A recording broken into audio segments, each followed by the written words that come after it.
So happy Mother's Day from Kendrick Lamar as he finally drops the single leading up to the album Mr. Morale and the Big Steppers. And the single, if you've been following Kendrick, you might know that it is called The Heart Part 5. And obviously it's out now and we all know this, but leading up to Kendrick albums, he does release The Heart Part 1, 2, 3, and 4. And because a heart only has 4 valves, people thought it would end there, but alas, it did not. And boy, am I glad it didn't, because not only is this Kendrick's first solo single in 5 years, yes, 5 years solo single. He's obviously done things other than that outside of his own solo stuff. But I mean, just from a music video perspective, I think we see Kendrick yet again capitalizing and absolutely killing it with simplicity. And what do I mean by that? I mean, solid backdrop, static, and all of the focus is on him and his performance and the subsequent deepfakes that fit their way into the video in such a narratively cohesive and engaging way that, I understand why it has almost 500,000 likes on YouTube, even though it just dropped a few hours ago. Obviously the O.J. Simpson and Jussie Smollett ones bring up sort of a thought of controversies and sort of people that have been thrust into the mainstream culture, into pop culture's eyes, even though it might not be for a positive reason. And I also think it's funny how Kanye dropped his Life of the Party deepfake music video today, which, was interesting in its own regard, but Kendrick deepfaked Kanye in this video. But, I also think there's partially a reason he chose deepfakes in that, in the day and age right now, deepfakes are immensely powerful within misinformation, in that you can say, oh, this person said this. In a deepfake video, some of these are immensely convincing. So I think that is part of it too, where, I think we'll see deepfakes almost get weaponized moving forward, just sort of in our culture. And, probably the most evocative of the deepfakes was obviously that of Nipsey Hussle. And, I don't really think I need to go much into this why it is, but he very much goes into the first person perspective of the person that he is portraying with the deepfaked face. And I think that point is just delivered with such immediacy and power with the Nipsey Hussle portion, especially with just how I think emotional it gets with lines like, "But fulfilled my days, my creator was pleased. I can't stress how much I love y'all. I don't need to be in the flesh just to hug y'all."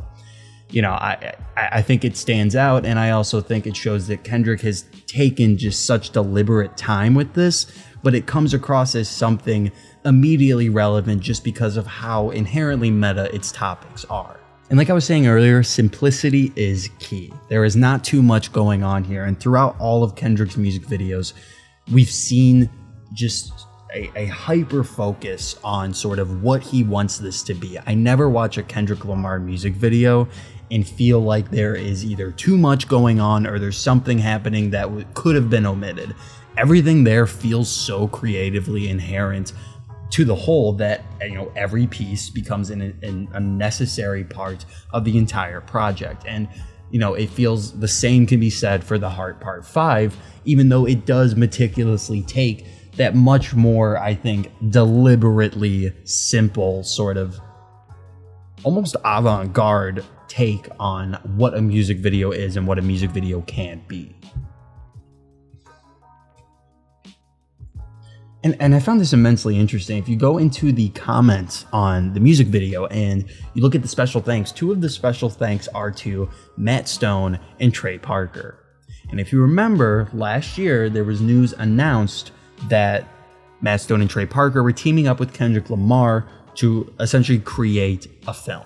And I think we're going to see that manifest either in a larger project. I think it's part of Paramount, but seeing them lend their directorial creative hands to Kendrick is an interesting choice, to say the least. I don't want to sit here and think about, oh, these are the benefits of him choosing them, here are the drawbacks, because I guarantee Kendrick has just such a coherent vision for this that it makes so much sense to him. It doesn't need to make sense to me. But I can definitely see sort of the wittiness of them pouring into this a little bit, just with sort of the multitude of references across the board here and just how contemporary some of them are. That's sort of the only piece of influence that I could, even with a bit of doubt, make. That's the only one I can sort of say, yeah, I can see what you're doing here with that, and I think it's really cool.